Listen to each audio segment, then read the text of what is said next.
और आपके साथ मैं हूं फिजा कासमी। बिहार की 2 विधान परिषद सीटों पर हुए उपचुनाव की तस्वीर अब साफ हो गई है। बीजेपी नेता शाहनवाज हुसैन और विकासशील इंसान पार्टी यानी वीआईपी के अध्यक्ष मुकेश सहनी का निर्विरोध चुना जाना तय है। बीजेपी ने सुशील मोदी की कुर्सी पर जहां शाहनवाज हुसैन को बिठाया है, वहीं वीआईपी के अध्यक्ष मुकेश सहनी को विनोद नारायण झा की कुर्सी के लिए चुना गया है। लेकिन बीजेपी ने जहां शाहनवाज हुसैन को 6 साल के लिए चुना है, वहीं मुकेश सहनी के लिए बीजेपी ने ऐसी कोई भी डील नहीं रखी है। तो क्या आखिर मुकेश सहनी को लेकर बीजेपी का प्लान, इस रिपोर्ट में देखिए। बिहार की 2 विधान परिषद सीटों पर हो रहे चुनाव की तस्वीर साफ हो गई है। बीजेपी नेता शाहनवाज हुसैन और विकासशील इंसान पार्टी यानी वीआईपी के अध्यक्ष मुकेश सहनी का निर्विरोध चुना जाना तय माना जा रहा है, क्योंकि इन दोनों नेताओं के अलावा किसी ने भी नामांकन दाखिल नहीं किया है।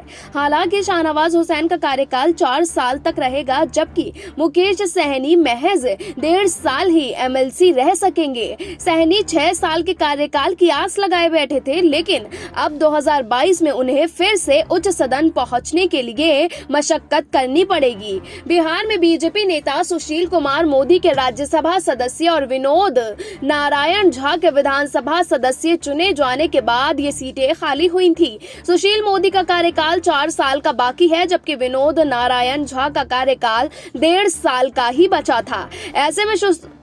ऐसे में सुशील मोदी की सीट पर बीजेपी ने अपने नेता शाहनवाज हुसैन को उम्मीदवार बनाया है, जबकि विनोद झा की सीट सहयोगी वीआईपी के अध्यक्ष मुकेश सहनी की झोली में आ गई है।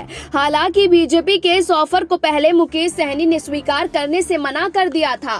विनोद नारायण झा का कार्यकाल 21 जुलाई 2022 में खत्म हो जाएगा, लिहाजा मुकेश सहनी इस सीट से चुने जाने के बजाय 6 साल के कार्यकाल की सीट तलाश रहे थे।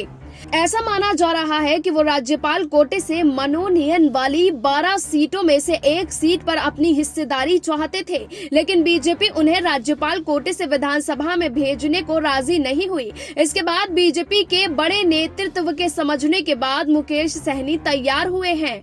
मुकेश सहनी विधान परिषद के लिए गुरुवार को निर्विरोध निर्वाचित हो जाएंगे, लेकिन इस पद पर वो महज 1.5 साल ही रह सकेंगे। जुलाई 2022 से पहले दोबारा से विधान परिषद या विधायक बनने के लिए मुकेश सहनी को मशक्कत करनी पड़ेगी। दरअसल मुकेश सहनी अपने सियासी करियर में कई बार पाला बदल चुके हैं। मुकेश सहनी ने 2013 में बिहार की सियासत में कदम रखा था और 2014 के लोकसभा और 2015 के विधानसभा चुनाव में बीजेपी का समर्थन किया था। इसके बाद 2019 के लोकसभा चुनाव से पहले मुकेश सहनी ने गठबंधन का दामन थाम लिया था। 2020 के विधानसभा चुनाव में भी उनके आरजेडी के साथ मिलकर लड़ने की संभावना थी, लेकिन सीट बंटवारे को लेकर हुए मतभेद के चलते वो महागठबंधन से अलग हो गए और एनडीए में शामिल हो गए। विधानसभा चुनाव में मुकेश सहनी की पार्टी वीआईपी को बीजेपी ने अपने कोटे से 11 सीटें दी थी और 1 विधान परिषद सीट देने का वादा किया था।